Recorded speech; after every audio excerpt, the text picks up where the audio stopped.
I just played every Blizzard game ever made. That's 30 years of video game history, plus a few surprises that completely blew my mind. So let's find out just how much Blizzard's games have changed, starting with RPM Racing, which released in November of 1991 for the Super Nintendo. Most games at this time were played in 2 dimensions like Super Mario World or your Legend of Zeldas. But with RPM Racing, Blizzard actually created their own special tech so that it could be played in 3D. It may look funny today, but for the time it was pretty revolutionary. The game, on the other hand,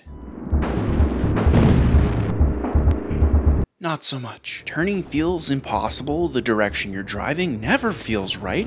Turn. And for some reason, the grass is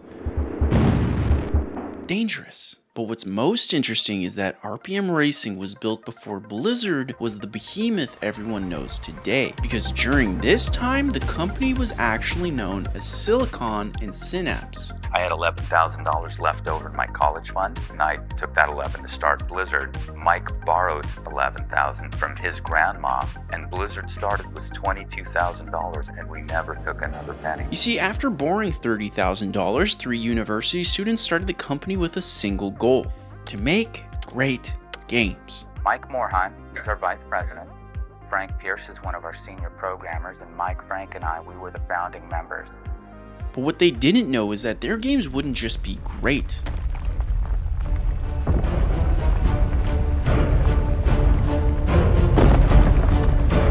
They'd change video games forever. But more on that later.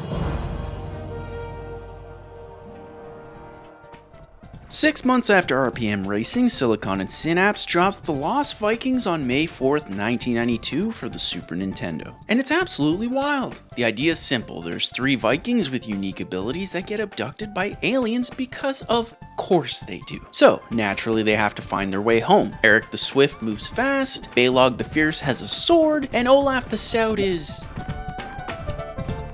well, he's thick, so according to 90s law, he's got to block incoming damage. But let me be clear, the music of this game is incredible. The style's goose-tastic, and the gameplay? Well, it's different. You see, the goal is to move one Viking as far as you can using their unique ability. Then once that's done, you swap back to another Viking to catch up and unlock the next section. So as you can probably tell, there is a lot of walking here.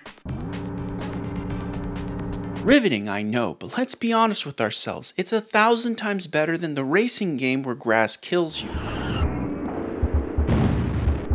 There's no saving that game.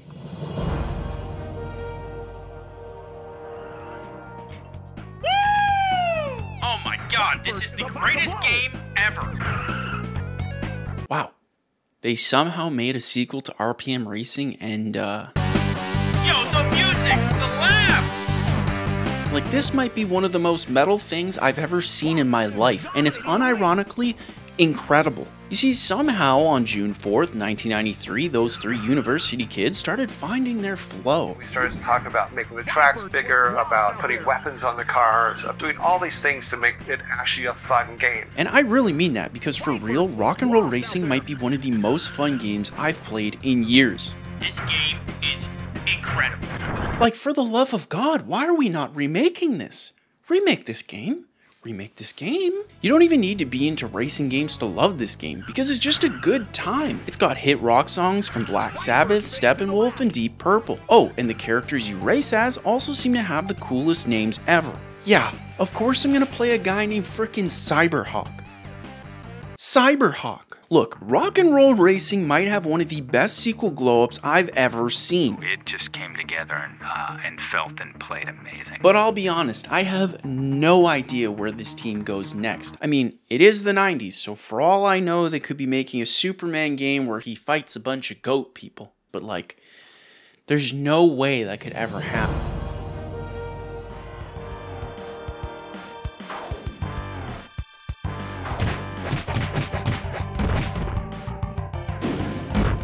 Wow. You see, it's August 1994 and Blizzard Entertainment releases the death and return of Superman for the Super Nintendo. Now, I'm sure like me, you probably have a few questions, like what happened to the name Silicon and Synapse, and why in God's name is Superman fighting goat people? Why? Well, it turns out that the word silicon can be applied to other adult-themed industries, which required the gang to lawyer up and pick up a new name real fast. The problem was no one knew what either of those really meant or how to spell it. So it was a terrible name for us to call the company. So naturally, the billion-dollar company we all know today rebrands to Blizzard Entertainment because, quote, "It was the first word I found in the dictionary that sounded cool." No one can know about this. So that's neat, but what about the actual game? Well, they somehow pulled it off. And it actually might be one of the best Superman games I've ever played. In fact, it reminds me a lot of Spider-Man Maximum Carnage, which I loved. You don't just punch. You ka-chacks. You ka-chacks, you guys. Ka-chacks. Now, in this game, you play as Superman who fights through waves of thugs with unforgettable names like Chainsaw and Molotov to get to the big bad Doomsday. High school must have been a roller coaster of emotions for these guys. But look, the music slaps, the art slaps, and Superman quite literally slaps. Slap, slap, slap! Also, you can do this. And this. Yeah! Yeah, it's pretty awesome. But I won't lie, I did come across 3 problems with this game. Number 1, if I'm Superman, how in the sweet baby J are these horribly named individuals hurting me? Ow! Number 2, restarting the entire level after dying to John Molotov's one move isn't exactly my favorite thing. John, do not throw that. Gah! Number 3, there's no number 3, I just really hate John Molotov. But look, before we move on to whatever wildcard Blizzard has next, I gotta say, game devs, can we just bring back more fun brawling games like these? Like, I just wanna kick back and ka-chack, because these games are awesome. Hashtag bring back the ka-chack.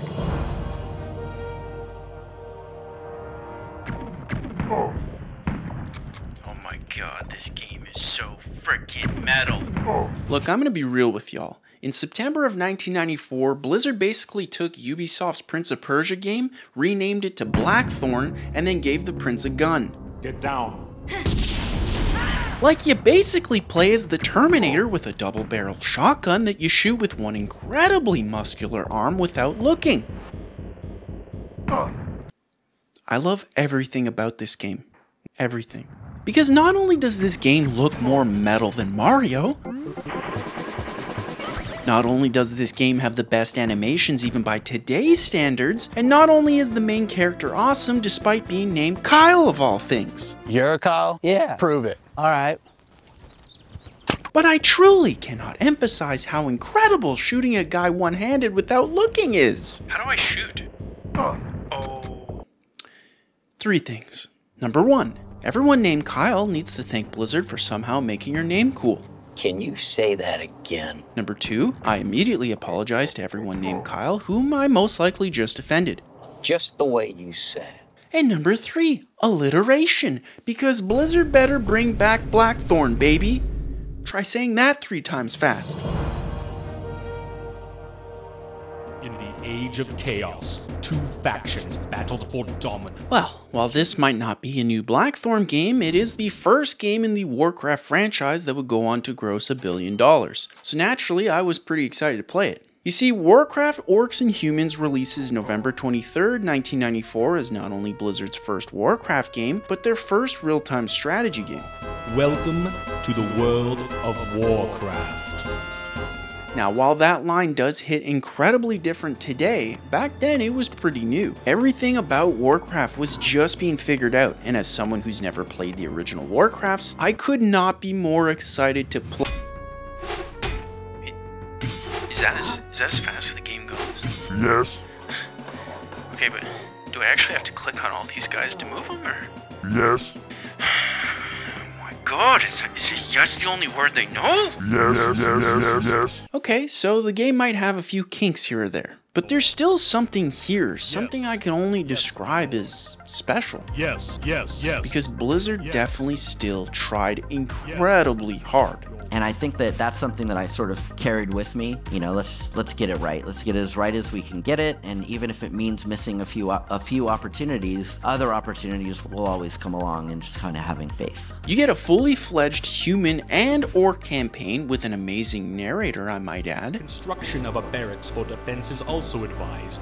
as our scouts have reported orc patrols in the area. I mean, yeah, it's the 90s, but bro's out here looking for an Academy Award. But look, with all that aside, I gotta be honest, I really was not a fan of Warcraft, Orcs, and Humans. It's just a lot slower than I was expecting. Like, a lot. Yes. Yes. Yes. Yes. Yes. Yes. Yes. Although, I bet if you took a shot every time someone said, Yes. it'd be a very interesting game. Or you'd be dead. Quick recap, it's June of 1995. Bryan Adams has just put out a brand new single, Have You Ever Really Loved a Woman? And a publisher working with DC gets a genius idea. You see, they thought it'd be hilarious to contract their new game, Justice League Task Force, to two completely different companies and then just, get this, not tell them.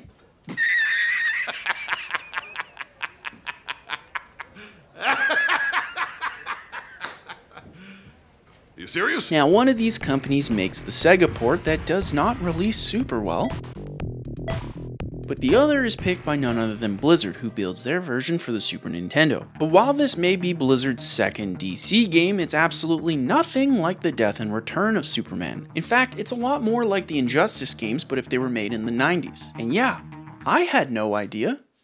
Enjoy. Wait, why is Superman here? Why is he hitting me? Superman, please! It's me, Bruce! Dear God! Our moms have the same name! Martha!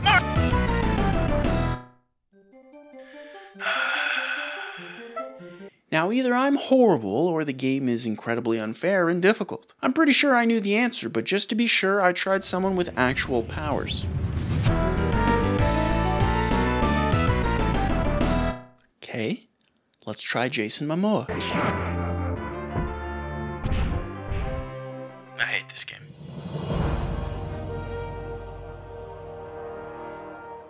So, I've never played Warcraft II. Ever. And I'll be honest. Your success may help us determine the extent of the pathetic human defenses and what resistance they can offer against our forces. It's freaking good, y'all. You see, on December 9th, 1995, Blizzard uses everything they've learned from this point to improve every aspect of Warcraft 1. And I do mean everything. You can drag select multiple people now, the game's speed is at a sane level, and sure, the 2D graphics may not be amazing by today's standards, but the music is phenomenal. Oh, and our Oscar-winning friend the narrator is back and more beautiful than ever. The once mighty army of Azeroth lay among the blackened and charred remains of Stormwind Keep. Also, remember the insane variety of orc voice lines that were burned into your brain moments ago? Yes. Well, guess what? The orcs are back with 2 brand new words. Work, work. I still say these lines in my everyday life. Work, work. But like, I had no clue it came from Warcraft 2. But I'm not done, because just look at the freaking box the game comes in. Like, this thing could literally fit 10 modern physical games inside of it, and guess what? It totally does! Now, to be fair, I will say that the mission ranks for this game took me for a little bit of a loop. Ooh, we won. Oh my god, Blackrock! But as I was playing Warcraft 2, something felt different to me. Sure, at this point, Blizzard did have a string of good and less good games under its belt, but it always struggled to stay consistent. For every rock and roll racing, you'd have an incredibly unfair Justice League Task Force. I hate that this game exists. That is, until Warcraft 2 seemed to perfect everything it needed. Bro, this game was so good. Because this didn't feel like the same company that made Warcraft 1. This was a company who knew what they were doing, who knew exactly who they were, and who knew how to make magic. It's Warcraft 1 setting the stage for Warcraft 2, and it's really Warcraft 2 is the first time that we kind of break through. The company may have started with the goal to make great games, but now they were Blizzard Entertainment. And they were just getting started.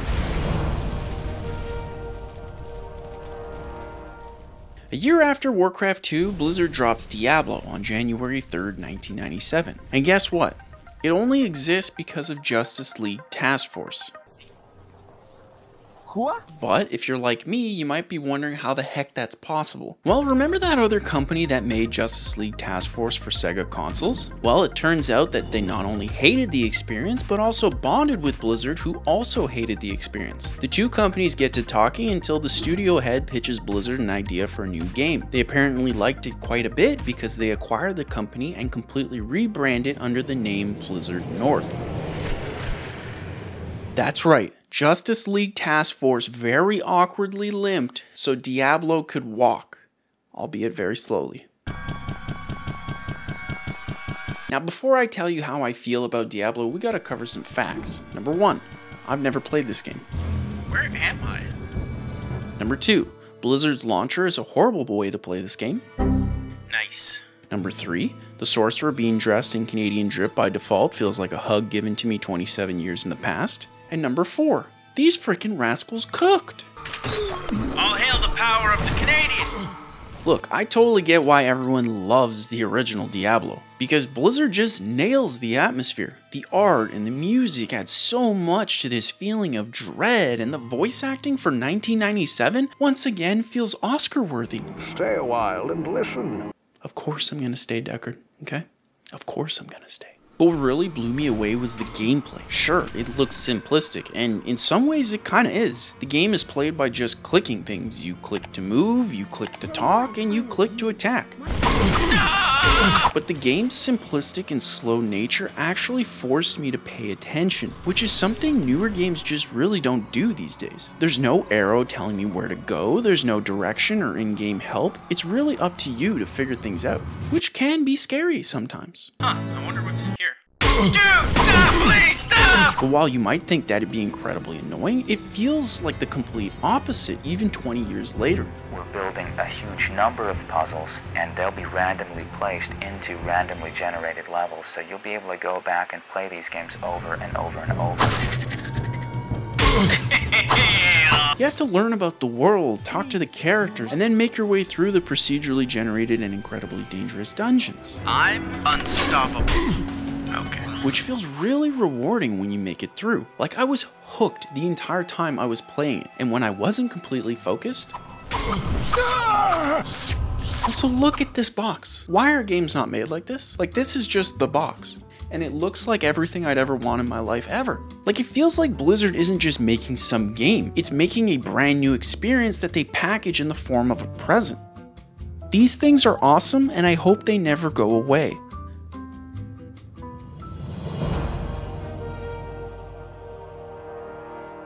To the surprise of absolutely everyone, Blizzard made not one, but 2 Lost Vikings games. That's right, the Vikings are back on the Super Nintendo on February 27th, 1997, which is less than 60 days after the release of Diablo. That doesn't even make sense in the modern era, okay? Like, GTA 6 has been in development for 11 years, and I'm pretty sure my grandkids will be the only ones seeing GTA 7. But here's what you need to know about Lost Vikings 2. They basically made them cyborgs with new powers. Because of that, the game design feels a lot better. Oh, and the first item that you have to go find is a mushroom that's just the phrase Super Mario in reverse. Nice. Nice. Nice. But look, the entire time I played Lost Vikings, I couldn't help but want a modern 3D sequel with co-op built in, similar to games like It Takes Two, which for those of you who don't know, It Takes Two is a story-based puzzle game about the magic of divorce, meant to be played entirely with another person you'll most likely be divorcing. I will help you fix your relationship. Now, with the release of Lost Vikings 2, Blizzard's clearly ready to focus entirely on sequels. They have everything they need: racing games, war games, multiple nightmare-based games, and now robot Viking games. I mean, what else could they possibly craft next? Stars? I mean, dang, these guys just don't freaking miss. Starcraft released on March 31st, 1998, but as someone who's never played this game either, I gotta tell you, it freaking holds up, which is insane since it released in arguably one of the greatest years gaming's ever had. You know, I've actually never played any of the Metal Gears. Let's put a pin in that. Commencing virtuous mission now. Now, I assumed StarCraft would be a very difficult game to play in the modern era, but I was completely shocked by how much it totally holds up. Immediately you're greeted to a movie-quality Blizzard cinematic that just nails the atmosphere and the darkness of the world right out of the gate. Take us into orbit, Mr. Malmsteen. We've seen enough. I mean, they just left that Marine there to be viciously killed. But again, the audio design for these games just... I hope Blizzard gave John, the audio dev, all the money in the world because it's insane just how much he added to the experience. John, big fan over here, okay? I mean, the Zerg music is hands down incredible, and the Terran theme is so good it basically became South Korea's national anthem. Oh, and remember the orc dialogue from Warcraft II? Well, it's back, and just as catchy as ever. You want a piece of me, boy? Now, I do confess I did get lost in that first level. This does not spark joy. But like Diablo, it was actually incredible. Look, modern games are filled with nav points, more icons than you can fathom, and mini-maps meant to keep your eyes focused on what to do next. But this actually causes the player to ignore the world and the characters in the game as you skip or sprint past everything just to get to the next point. It feels like filler that you need to get through to get to the next mission. Except in games like Diablo and Starcraft, that stuff doesn't exist yet, which means you have to live in the game and explore it if you want to really figure out what to do next. It's weird. It's like the game respects my intelligence and just assumes that I'll figure it out. Also, it's insanely gory and I love it. This in fact does spark joy.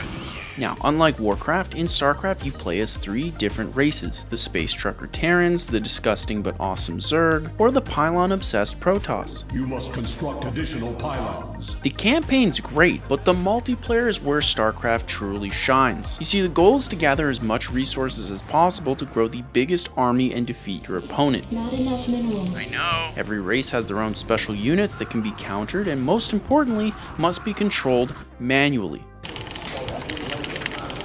But you might be wondering, how the heck did players from 1998 figure out how to do all that? Well, again, just look at the box the game comes in. You not only get the game and its expansion, but 2 strategy guides, a build tree, and the game's actual manual. When it came to giving players value, Blizzard wasn't messing around. You know, by miracles and magic and a whole lot of work, we're able to achieve some pretty great balance. So because of this, players around the globe would compete against each other in some of the most insane battles I've ever seen, even if one country was a lot better than the rest of us.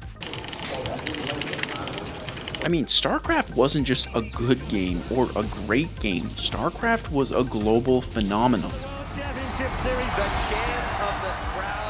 No one thought Blizzard could top StarCraft, but as far as Blizzard was concerned, this was just the beginning.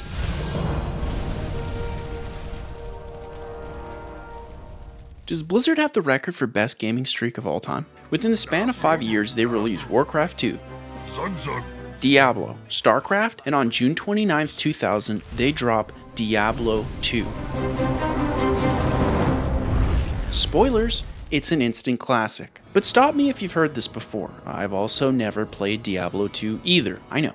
I'll formally retract my gamer card if y'all really want me to. Now, Diablo 2 is a 24-year-old game, so it shouldn't be as fun as what folks who grew up with it describe, and yet... Come here, Goblin Man. Whack! Whack!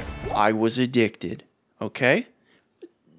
Full stop. In fact, I love Diablo 2 so much that I retroactively completely understand why the Diablo community has issues with future titles. And trust me, we're gonna get to that. But before we do, let's get into the 3 main reasons why Diablo 2 frickin' slaps. Number 1, this might have the chillest soundtrack ever known to man. Stay a while and listen. It's been 24 years, Deckard, and I'll be honest, I'm never gonna stop listening. Number 2, the graphics and the aesthetics are so unique. It's got this amazing 3D vibe, like Donkey Kong Country back in the day, but in a darker, more gritty tone that I feel just aged incredibly well. And while I may be playing the newer, resurrected version of the game, you still get that same sense. Number 3, I can actually see what's going on. I know that sounds incredibly silly, but let me give you a sneak peek at what's to come. Yeah, I have no idea what's happening, but just for funsies, let's compare that to what Diablo 2 looks like when you beat the final boss.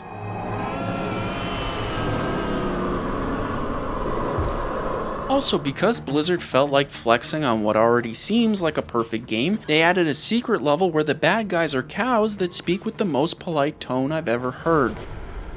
Moo, moo, moo. Quite frankly, I don't think there's any way they could top this game.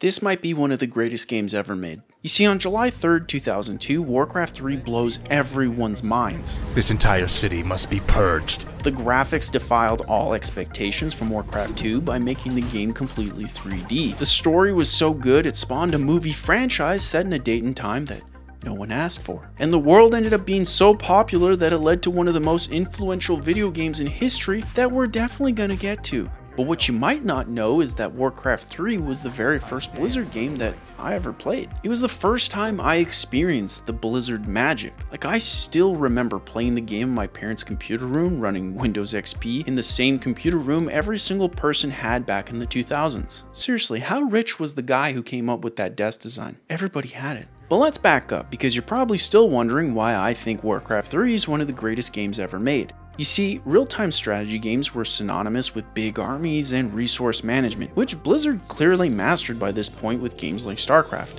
This is Jimmy. But Warcraft 3 changed everything by adding heroes. At last. Now I know, on paper it sounds like a simple change, but in practice it completely changed how players could interact with the game. In fact, it also helped ground the player to the story's main characters, specifically through the rise and fall of Arthas, which is arguably Blizzard's greatest character. What are you doing, my son? Succeeding you, father. But Arthas wasn't the only amazing character. There was Illidan, Uther, Thrall, and Grom, who all got amazing cinematic moments to push the story forward. I have freed myself. Again, for context, we're in 2002. I love video games, but like, the stories were never cinema like this. But you're me. I knew you'd say that. You see, Warcraft 3 wasn't only about managing resources, it was about managing your hero. You could level them up, learn skills that still exist in Warcraft today, and or buy items to get stronger. But the most important part about Warcraft 3's changes actually didn't come from its amazing story, or the amazing multiplayer that now supports orcs, humans, night elves, and the undead, each with their own unique units and quips. I gladly obey. Why are they so much fun to say? Something you're doing? No. Warcraft 3's real secret were the custom games. Dragon Ball Z Tribute, Footman Frenzy, Line Tower Wars were all being played at record levels. Suddenly anyone could make their own game within Warcraft 3, upload it to Battle.net, and then millions of players with dial-up internet would eventually play it around the world. Now, Warcraft 3's custom games were groundbreaking, but their real impact wouldn't be felt until years later. Ideally, our games would be played for 10, 20 years, and so when we said it even, we didn't really believe it, but today, it's actually kind of true. Quite simply, when Warcraft 3 and its expansion, the Frozen Throne, released, Blizzard had changed the world. But ironically, they wouldn't be satisfied until they made their own. That's right, they made an entire living, breathing world that you can still play to this day. In fact, in Canada, World of Warcraft is actually old enough to drink responsibly, so let that sink in. The game released on November 23rd, 2004 has had 9 expansions and has a 10th on the way later this year. But if somehow you have no idea what World of Warcraft is, then please allow famous 80s actor Mr. T to explain further. Some smack-talking fool's been saying Mr. T can't change the World of Warcraft. He ain't no computer hacker. Well, answer me this, suckers. How do you explain the Mohawk grenade? I'll be honest, I really thought Mr. T would explain a lot more than he did. Look, World of Warcraft is a fictional world where you and your friends can join in to explore the Kingdom of Azeroth and embark on quests continuing the storylines found in previous Warcraft games. Also, Blizzard's cinematic team continues its movie-like flexing with cinematics like this one, the obvious one, and even the ones that could bring a smile to Master Shifu. Now, in World of Warcraft, you're given the option to play a range of different races, classes, and whatever the heck this is. Seriously, what is that? But the most interesting thing about World of Warcraft is that it wasn't a typical game. What do you think, Abdul? Can you give me a number crunch real quick? Yeah, give me a sec. I'm coming up with 32.33, repeating of course, percentage of survival. Today it's known as a live service game, meaning it lives as long as people are willing to fund it. In fact, to even be able to play World of Warcraft, you need to fork over 15 Canadian dollars each and every month. Now these days, that sort of thing is pretty common. Some might even argue it's a little too common. But back then, World of Warcraft and its subscription model were so groundbreaking that everyone and their mom was playing it. This never-ending computer game is played by millions around the globe.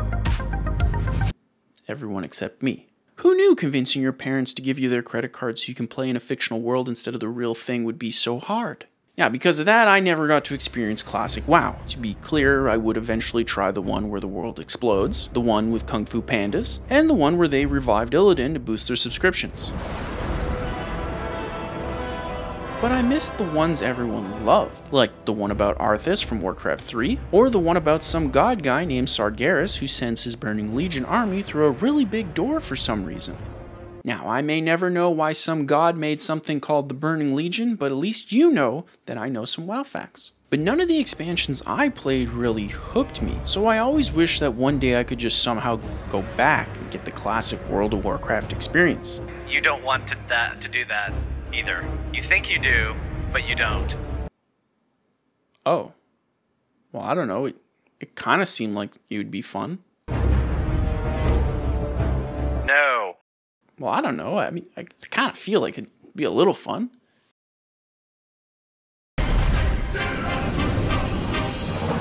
That seemed unnecessarily hostile. But ignoring that, the real question on my mind was, does 2004's World of Warcraft really hold up? May your blades never dull. Yes. Like actually, it's great. Like, it's fantastic. I mean, I definitely thought it'd be fun to try, but it's like dramatically more fun than whatever the heck this is. Or would be completely reinstalling the game. That is nuts. It looks like an Excel spreadsheet with extra steps. Whereas my experience with World of Warcraft Classic felt like an actual game. You see, there I was, an orc warrior. I killed scorpions, boars, and I admit I hit the occasional sleeping orc. Get back to work, peon! I even made friends. Hey. I was unfrickin' stoppable, and I'll be honest, at this point I completely lost track of time. Just like Diablo, the game forced me to read through quests to find out where to go. It required me to save up for abilities so I could learn them at a normal pace, but somehow it never felt overwhelming because the game was subtly teaching me everything I needed to know as I played. So even though I was a lower level, I felt like an orc god. But then I died. You see, the fact that I made my beautiful orc warrior on a hardcore server meant that I only had one life to give. So everything I'd done, everything I killed, and every friend I made was now lost. But this is when I knew how awesome World of Warcraft Classic was, because I started a brand new character immediately. Gentlemen, we are dealing with someone here who has absolutely no life. Now the world would know me as the Night Elf Druid formerly known as Thanos. Lamos, I killed more scorpions, more panthers, and more of whatever the heck this is. What the heck is that? Lamos was an unstoppable menace, shooting kamehamehas at anyone who dared coming close. Whack! Nothing could stop him. Nothing can stop me.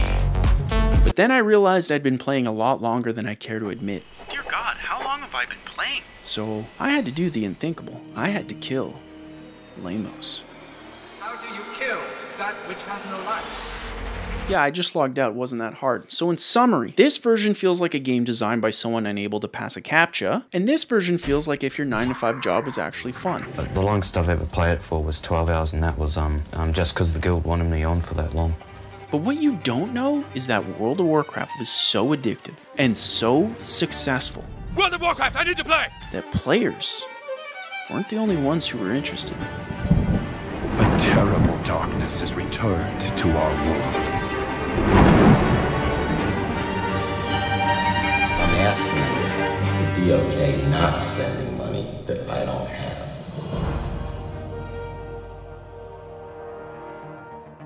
Okay, so there's some good news and some bad news. The bad news is Blizzard's been acquired by a company known for two things. Number one, spamming the ever-loving bejesus out of their games. You want the gloves off?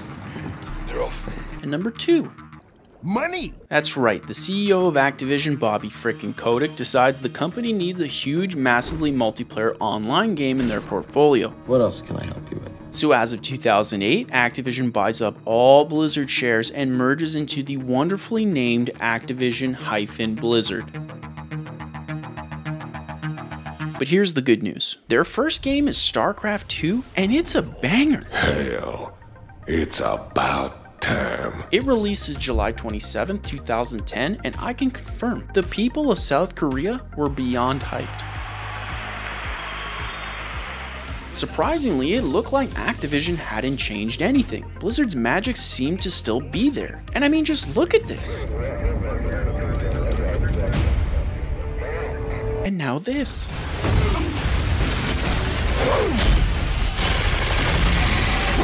And again.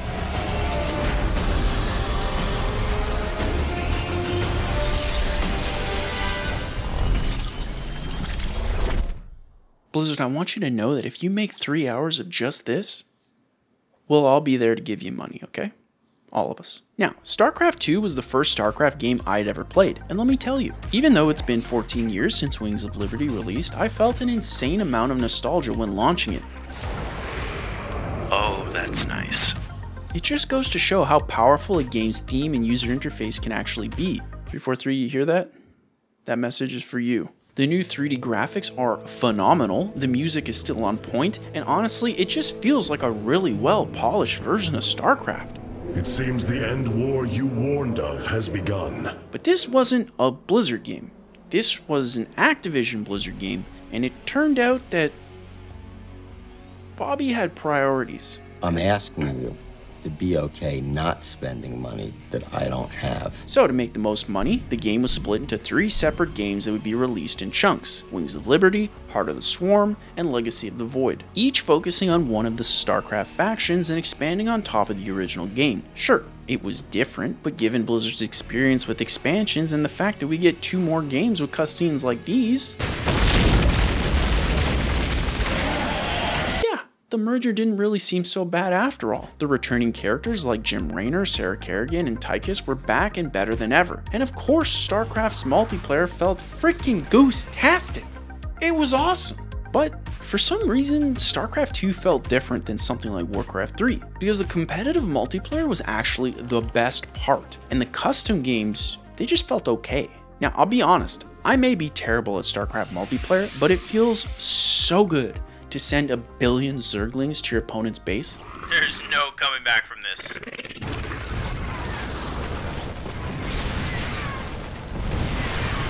Oh, that is not great.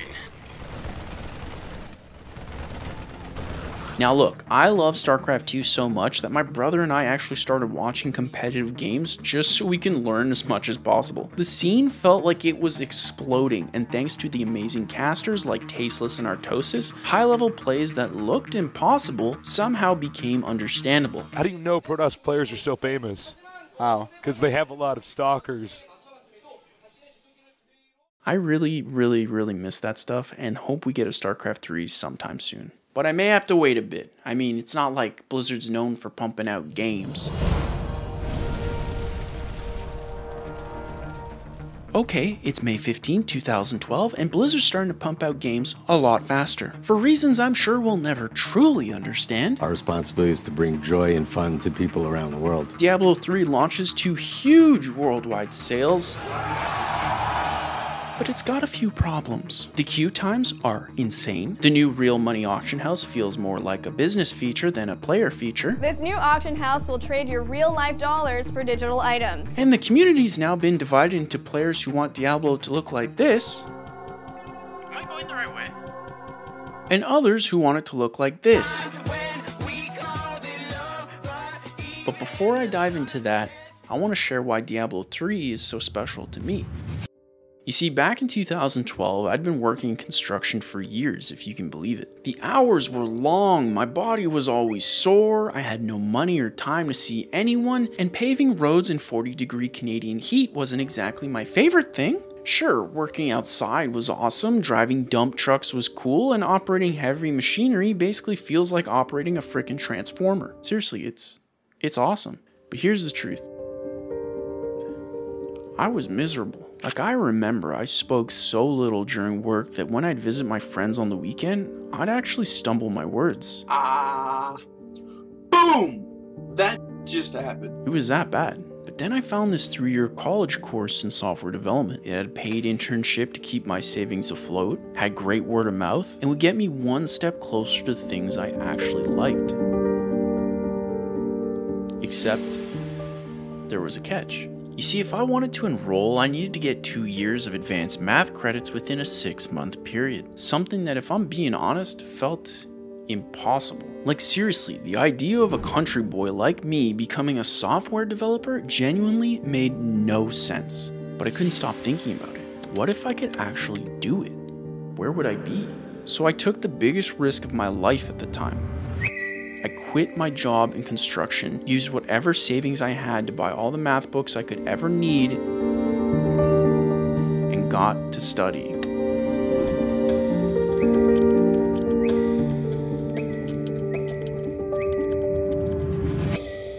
Now, I was jobless, spending every second of my free time doing math I didn't even think I was capable of doing. Time was ticking, and quite frankly, I was starting to lose my mind.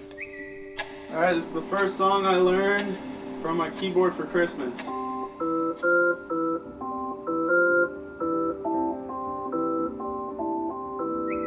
I couldn't just study 24/7 because my brain was mentally exhausted. That's all I know. I needed something that could just reset my brain every day, except I didn't have time to leave the house. I didn't have the money to do anything with friends. And if anybody wants to hook me up with some dough, you know, the charity starts.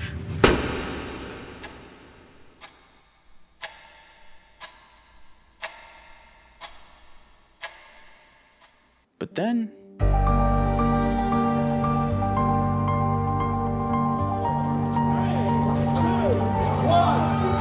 as you obviously know by now, back then I'd never played a Diablo game. It was all brand new to me. But on May 15th, 2012, I went into my local Walmart and bought this box with my very limited savings. Suddenly, I could study all day and then play Diablo all night. Because of Diablo, I could keep in touch with friends. I could focus on something other than what looked like mathematical hieroglyphics. The stress was gone. Every morning I'd feel refreshed and ready to hit more books. And look, I know Diablo III is very different than the others. I know the art style is less atmospheric. I know the gameplay is dramatically faster than the previous games. And I know they let a butterfly person kill Deckard Cain. Spoilers. Uncle Deckard! But Diablo III is also a pretty fun game that got a small-town Canadian kid through what he thought was impossible.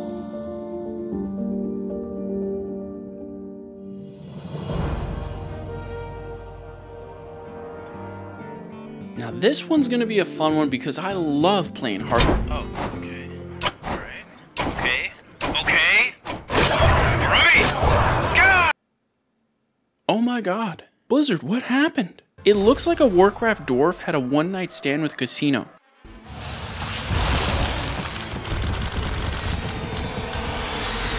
Okay, stop. Let's back it up. It's March 11, 2014, and Blizzard decides to give one of their smaller teams a chance to build something new. And boy do they, because they create Hearthstone, a Warcraft-infused trading card game that was incredibly addictive. Man, you are so dumb. Okay. Alright. But also incredibly easy for anyone to understand. Each round you draw a card, then play the card on the board according to its power, and then you could either attack your opponent until they lose, or squelch them into giving up entirely. I grow impatient. patient. The cards were fantastic, the Warcraft Tavern aesthetic was awesome. But you can always create more in your collection. The music's also definitely Warcraft while also being very Hearthstone, but they just kept going by adding little touches like interacting with the maps for funsies, or until you broke it. Kind of feels like there's a message in that. But somehow Blizzard brought their magic to a bite-sized experience for anyone to play on any device they chose. But I'll be real with you guys, it is very difficult not to see Bobby's influence on this game. Our responsibility is to bring joy and fun to people around the world. You see, Hearthstone had trading card packs you could unlock or buy to get access to new or even rare cards. Something that's very common in traditional trading card games. I mean, we all spent a lot more than we should have for like a shiny Charizard or a Blue Eyes White Dragon, right guys? Right? My blue eyes! But the thing about Hearthstone is it was really the first game I can remember that tried to make spending money fun. I mean, look at this. It's incredibly satisfying and it makes me want to buy more. Around this point, games changed from a product you could add on to a game where the add-ons were kind of the product. But look, none of that matters if the game is good, and personally for me, the Hearthstone that we have today is... Finally, no more pop-ups. Let's see the decks. Okay, free, yeah, confirm. Alright. It's kind of a mess. The user experience is non-existent, there's way too many things to learn, and there's always more card packs on the way. Look, I get it, the game's free to play, you need a lot of content, but like, this is a lot to process. Now, in fairness, Hearthstone single-handedly revived the trading card game scene in video games. You see, because of Hearthstone, everyone started copying Blizzard. We wanted to take collectible card games and bring that to a whole new audience of people who had for some reason not been interested in trying out card games before. And now, I think we've done it. Suddenly we had Gwent, Artifact, Slay the Spire, and a billion more generic sounding card games you probably never heard of. Once again, Blizzard pushed the video game industry forward while everyone else would just copy. Something I emphasize, Blizzard would never do.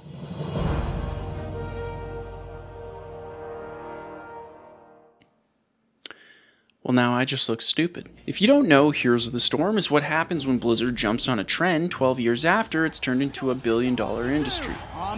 He sprouted. But to really understand Heroes of the Storm, we gotta jump back to Warcraft III. Like I said before, Warcraft 3's custom games were insanely popular. But what I didn't tell you is that there was one custom game that became an overnight success. Defense of the Ancients, better known as Dota, which spawned the multiplayer online battle arena genre better known as MOBA. So, Dota takes every hero in Warcraft 3, puts them into a 3-lane map, and lets teams of 5 battle each other with the objective of killing each other's big tree, or as no one called it, their ancient. You get it? Now, this game mode was so popular that even if you attempted to play it without pre-installing it, the community would instantly kick you. So, 2 things. First, rude. And second, how the heck do you want me to, quote, get good if I never get the chance to play? Naturally, playing Dota in Warcraft 3 became an absolute nightmare, which gave 2 non-Blizzard companies an amazing idea. Yeah, they just copied it. You see, a company by the name of Riot creates League of Legends in 2009, and the other not only hires the original creator of Dota, they have the balls to call their game Dota 2. And during that year, there's just been a lot of incredible Dota played. And yeah, Bobby didn't like that. Not one bit. But you might be wondering how 2 non-Blizzard companies could copy something made in Blizzard's game before Blizzard could.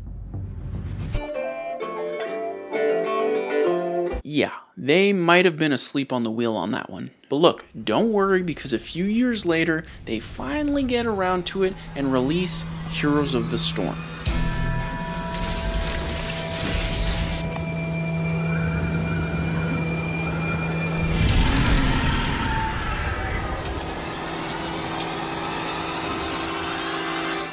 You gotta admit, they may be late, but they did arrive in style. The game includes iconic Blizzard heroes from all of their games, and seriously, I do mean everyone. You have the Lost Vikings, who can be split up and controlled individually. You have Diablo's Deckard frickin' Kane to stay a while and listen. Look at his booty. You have World of Warcraft's Deathwing, who basically takes up a whole screen. Now, you technically don't have Blackthorn's wonderfully named protagonist Kyle, which is an absolute travesty, but you do have Starcraft's Nova for all the rats out there who want to camp in the bushes to get kills. You know who you are, and you disgust me. But what about the actual gameplay?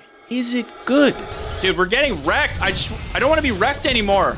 Yeah, actually, it's my favorite of the MOBAs. Because Blizzard basically decided to take all of the annoying things that happen in MOBAs and remove it from their game. Instead of leveling up individually and being shamed for being a Wood League player, such as myself, you level as a team. Instead of managing items, resources, and abilities, you get all of your abilities at the start of the game with unlockable talents that augment your character as you play. Y'all like this Wood League level ult? Yeah, you better run. And instead of playing a full hour only to lose painfully, you can lose a demoralizing Heroes of the Storm match in about 15 minutes. Defeat. It still hurts. So what's the catch? Well, remember that Blizzard magic we all know and love? Every component of our products is a labor of love. Well, there's good news and there's bad news. The good news, it's still there with an incredible game that I honestly really do love. In fact, we played it live on my weekly Twitch show recently and had a ball. I hate this guy with a passion. But the bad news is the game was oversaw by Activision Blizzard CEO Bobby frickin' Kotick. Our responsibility is to bring joy and fun to people around the world. Who mandates that every one of their games is required to give him a gift. We want a gift! But only if it's money! Yeah, they completely botched the monetization and made it impossible for new players to just jump in without dropping a fortune on new heroes they had no context for. Now, for all the Blizzard execs out there, I really want to remind you that I purchased a copy of Diablo 1 and 2 20 years after they released because they were certified classics. So, it's almost like making great games is a better economic strategy, but who am I to say? Now, I do have 2 final fun facts for the 5 other Heroes of the Storm fans that are watching, which, by the way, hi. Number 1, the Into the Nexus podcast was incredible and I want to give it its flowers. It's not a MOBA, it's a hero brawler. It's not maintenance mode. It's supported like Starcraft and Starcraft II. The hosts Garrett and Kyle helped keep the community going even when Blizzard couldn't. Also, I'm sorry for everything I said about the name Kyle. And not only is the main character awesome despite being named Kyle of all things. That's my bad. Number 2, IGN gave this game 6.5 out of 10 based off of a laundry list of well-documented errors. The review was so wild that Blizzard actually made the score itself a flag you could equip in-game, which is hilarious. That was like 8 years ago. Yes. Oh, people don't forget. Also, Blizzard, if you're watching like we know that you are, and you want Heroes of the Storm to succeed, then please make Heroes free, permaban the Nova rats, and add console support so everyone in the world can experience the greatness that is the 6.5 out of 10 game. I would really appreciate it. Because otherwise you're just blocking the potential of a game in pursuit of a quick buck. Like honestly, I couldn't imagine any other game doing that.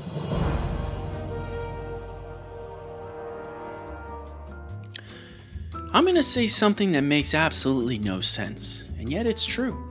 You see, I own this game digitally and physically, and yet I don't actually own this game. That's okay, that doesn't matter. The real question is this: was all this legal? Absolutely not. But now, unsurprisingly, you might be wondering how the heck that even makes sense. Well, you see, what the world knows today as Overwatch is actually Overwatch 2.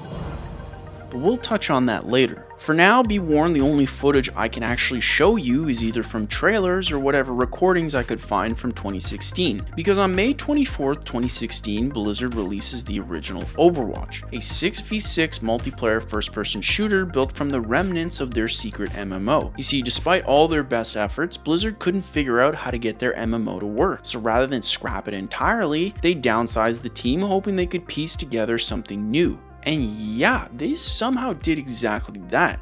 There's tape on the podium that says award here, so just following the rules. They not only created the first new Blizzard IP in decades, but they also built a groundbreaking hero shooter every other gaming company would choose to copy for a lot longer than they should have. I love everything about the original Overwatch. The characters were so unique and fun to play. The multiplayer modes were somehow designed perfectly, so you'd always end up in like the most insane overtimes I'd ever seen. Like, I don't even know how you design that, and yet they did. It like always consistently happened. And the team responsible for Overwatch were literally the epitome of what you'd want from an ongoing multiplayer game. This game and the world that we're building has a message. It's a message about a bright and positive and hopeful future. And we're not done yet. We got a lot further to go. Seriously, the game's lead, Jeff Kaplan, would give some of the most transparent and authentic updates I'd ever seen. This is a long one, so it's going to take me a little while to get this right, so forgive me if my reading's off. It reads, Bastion. But despite Overwatch not having a single player mode, it felt like more than a game, because somehow Blizzard was able to build characters you not only wanted to play, but you wanted to learn more about. You see, you could zip around the map with the Australian submachine gun wielding Tracer, you could hook a guy from far away into a perfectly lined shotgun blast with Roadhog, or you could completely ignore the objective as the ADHD ninja Genji. Each of these characters were awesome, but their cinematics were off the chart.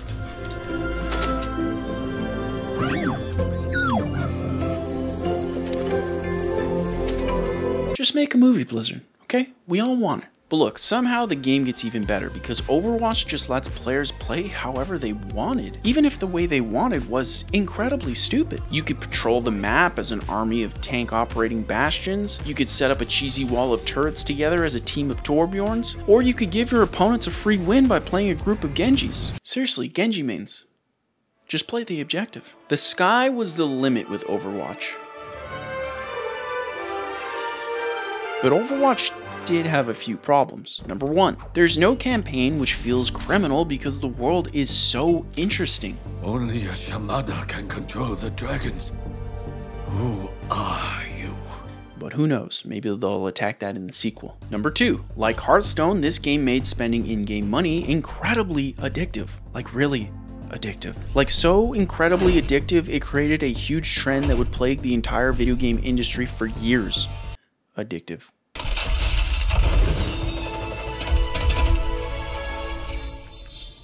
Opening one of those things straight up just gives me PTSD. But the biggest problem by far is that the Overwatch I couldn't wait to play at launch back in 2016 is just gone. Despite being loved by fans across the world. I traveled from Sydney, Australia. I come from China. Go Sweden! Go Sweden!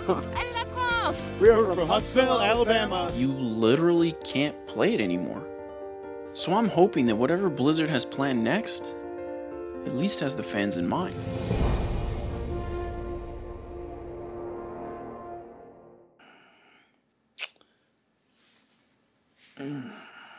Quick context, it's been a whopping 6 years since the last new Blizzard game, and an incredibly depressing world event later, the Easter Bunny has a big job to do this year, and maybe there's something you can do to help. Blizzard drops Diablo Immortal June 2nd, 2022 for mobile devices. It seems like a strange choice, but let's check in with the Diablo community to see how they felt. Hey, just was wondering, is this an out-of-season April Fool's joke? Yeah, I don't think they were thrilled.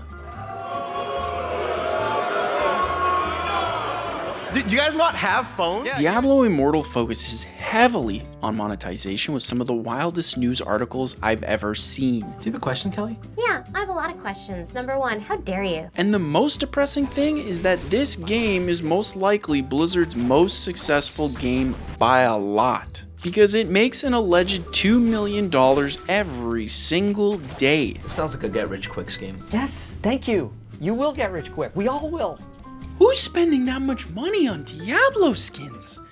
Seek help! But regardless, the real question is Diablo Immortal fun to play? No, I don't believe I did that.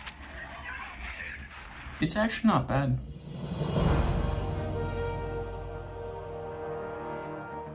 It's October 4th, 2022, and two important things happened that day. Number one, Blizzard releases Overwatch 2 with basically none of the content they promised would be there. Monsieur, does this mean Overwatch is back?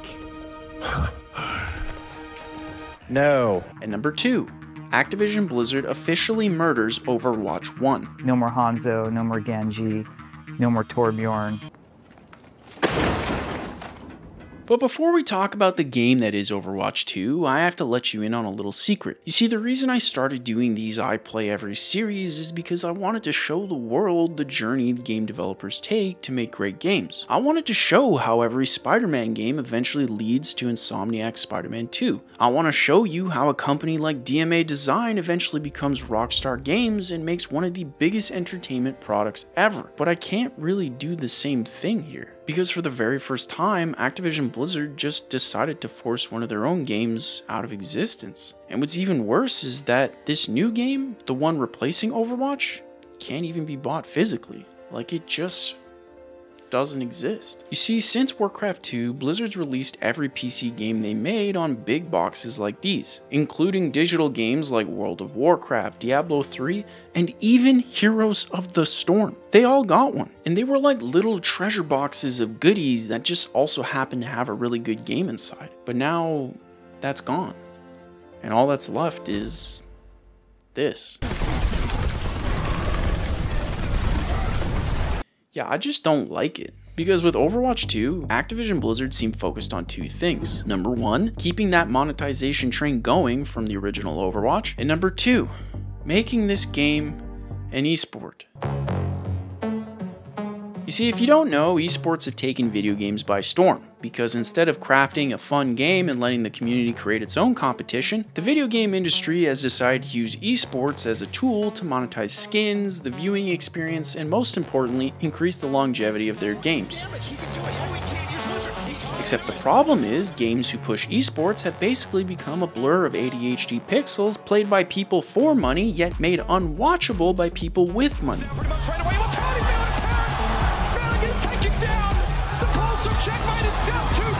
Someone explain to me what I just saw. What was that? Was the play good? I can't tell you. Where the original Overwatch was a 6v6 game filled with joy, Overwatch 2 is a sweaty 5v5 game that just feels like it's constantly forcing you to play a specific way. I have to queue into a specific role. I have to get a dissertation in the wide range of heroes the game now has. I have to break down the 200 things coming towards me at all times. And I gotta sweat the entire time, even though, once again, I'm in the low levels of Wood League. Idea what I'm looking at. Ah! Personally, for me, that's just not fun. Yet, like a lot of other big video game franchises, the only people the developers actually listen to are those spending thousands of dollars on skins. Holy cow. Or the 9 people left playing the game who are in the middle of commenting skill issue as we speak. Skill issue. I'll be honest, Overwatch 2 feels like an Overwatch game made by someone pretending to be Blizzard. It has all the same things when you think of Overwatch, but it somehow feels off. And what's worse is it executed on none of the things people wanted from a sequel to Overwatch. What that means is that we won't be delivering that dedicated hero mode with talent trees, that long-term power progression. Those things just aren't in our plans anymore. So that was a lie. Instead of focusing on a campaign to spend time with these characters, they focused on competitive multiplayer that takes itself way too seriously. And so they change everything all the time, whether it's Overwatch, whether it's League of Legends. When it's a 5-person team and the meta changes every 90, 120 days, it's like a whole new game. Instead of focusing on continuing the fun or silly gameplay, they focused on making it a free-to-play game that replaces the original. And instead of making a physical product folks would be proud to display, they focused on saving money instead by removing them entirely. You see, for the first time since their merger, I'd actually say that this game feels a lot more like an Activision product than a product made by Blizzard. But who knows, maybe for their next game, they'll go back to that old school Blizzard charm.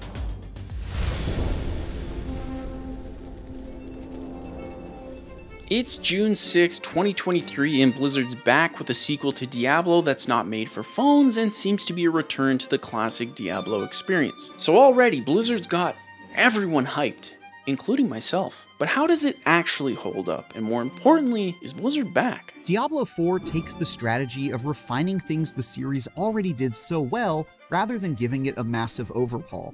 And that careful and reverent path has shaped this massive sequel into one of the most polished ARPGs ever created.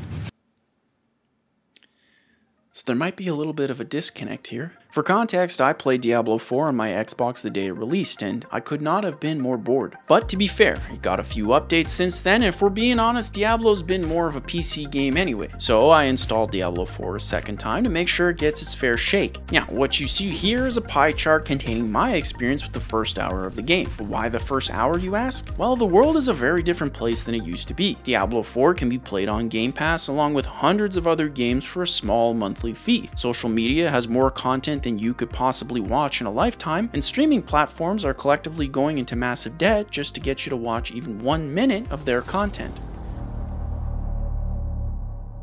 I'm never gonna watch that show, Disney. Just stop. So 1 hour feels like more than enough time for Diablo IV to prove itself. Now you'll notice the chart has been broken up into 2 segments, total time playing the game versus total time watching the game. This includes tutorials, CG and/or in-game cutscenes, and already you can see Diablo IV is absolutely slaying. According to my playtime, for every minute I wasn't playing the game, there were 3 minutes where I was playing the ever-loving bejesus out of Diablo IV. Making my way downtown with a sword. It's super big cause it's a big sword. But not so fast, because I lied. What you're actually seeing is the complete opposite.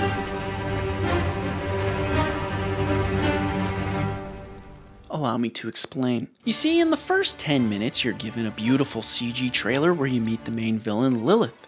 Oh, wow, she's such an incredible cutscene. After the cutscene completes, you're put into a new in-game cutscene with some narration. You lose a horse I have no attachment to. Okay. But then you get to play. Yay! At least until you get to town and you're locked into yet another in-game cutscene. Don't worry though, because after that no wait, sorry, you're now drugged and put into another cutscene. You have to be kidding me.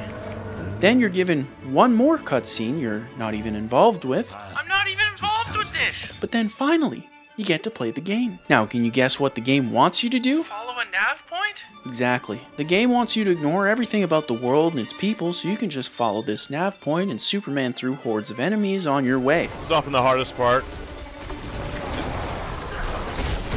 because they'll trap you in this room and you have to like try to not die while you're in this room. They even mark what they want you to interact with by shining an immersion-breaking light on it. Oh, I wonder what I have to click next.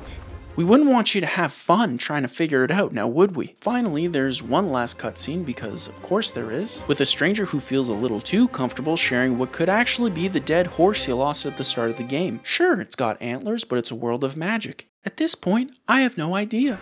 Then at least have the decency to join me for supper. Why? I'm bloody hungry. Is it because of the implication? But somehow, it gets so much worse when you compare this game to Diablo 1 and 2. You see, after an hour of Diablo 1, I got to play about 59 minutes of gameplay, bringing me to level 5. Nice. In Diablo 2, I was able to play about 58 minutes of gameplay, also bringing me to level 5. But after 15 minutes of broken up Diablo 4 gameplay, where if I'm being honest, I just followed a minimap, I was level 7. 7! I didn't even play the game! The game is artificially leveling and unlocking things at an insane rate just to make up for what is a boring game. And yet... And that careful and reverent path has shaped this massive sequel into one of the most polished ARPGs ever created. Yeah, I can't say I follow Mr. John IGN, because quite frankly, the entire time I played this game, all I could think about was how far the franchise had fallen. And as everyone saw, that's coming from a guy that literally just played them. Making my way downtown. You see, in classic Diablo, you have to find people, talk to them, learn about the world as you play. But in Diablo 4, you're told where to go, and the developers make it insultingly clear what to click next, which causes me to ignore the beautiful art that they've built, speedrun through dialogue, and focus more on the numbers going up. Anyway. In classic Diablo, you have to be incredibly careful what you do, because one wrong move and it can all be taken away. High risk, high reward. But in Diablo 4, you're a frickin' god mowing down armies at a time. The only risk you could possibly have is during the seconds you have to change the YouTube video playing in the background because the game's so incredibly boring. This episode is brought to you by Athletic Greens. Even if you have the healthiest diet I should probably change that. Now, I want to emphasize again, I have never played Diablo 1 or 2 until now. There's no nostalgia because quite frankly, I just don't have any reference for those games. And yet when I played those games, it felt like something someone who played those types of games would actually make. We believe that good games, the best games, evolve as you design them, and you really have to set the team up to design by the seat of its pants. But just like Overwatch 2, Diablo 4 feels like it was made by a corporate focus group with the goal of making a game for people with attention deficit disorder that have disposable money. Alright, so anyway, thanks guys. I won't lie, I'm a little taken aback, because this is the first I play ever where the games have technically gotten worse as time goes on. So I pray with every ounce of my body that whatever Blizzard makes next turns everything around.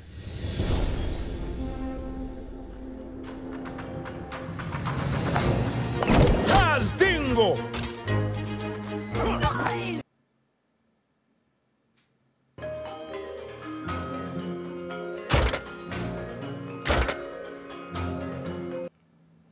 Okay, now I totally see why Sargeras created the Burning Legion.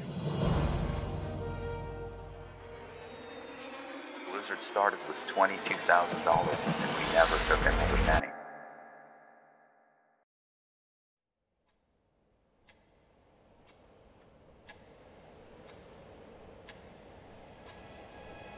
We should say congratulations because we've been talking about this for quite some time with you, a number of times at this table before.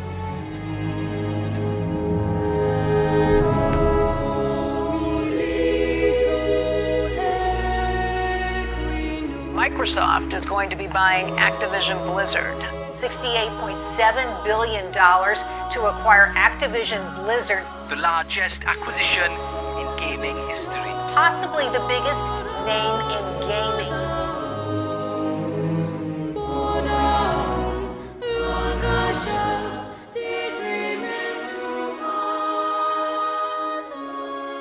What was once a company founded by 3 university students with $30,000 worth of debt has now become a $75 billion empire led by a corporate machine that just so happens to have been bought by an even bigger corporate machine.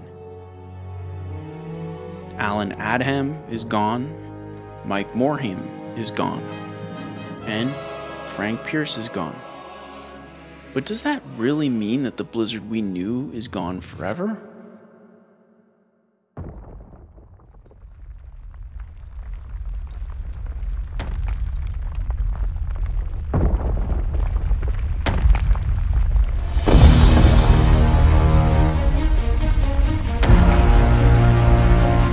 Look, I don't know if we'll ever get the old Blizzard back.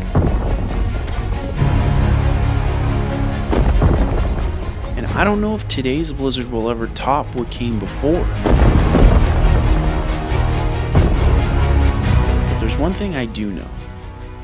Blizzard's made some pretty awesome games, and I'm glad I got to play them.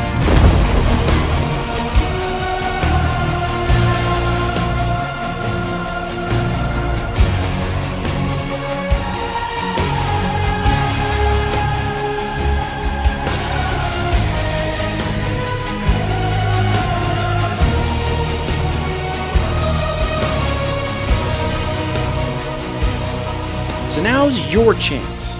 Tell all the people who helped Blizzard create the memories you'll never forget.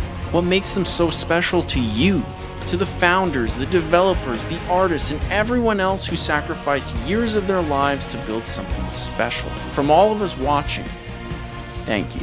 Because sure, the magic might be missing today, but that doesn't mean it can't be found tomorrow. Just a bunch of guys who were trying to make really cool games and make ends meet. It wasn't until a little bit later that we started solidifying some of our what do we actually want to do here as we go forward, because this is taking off and we're going to be a real company. Thank you so much for all your amazing support. 2024 has been absolutely wild for me, and I'm beyond grateful for the opportunity to make these videos. So if you want to watch me play every single Rockstar game ever, then you're going to want to click this video right here. Keep it cute. But mostly we just wanted to have a good time. We were young, make some games, and never could have imagined how this would have all had turned out.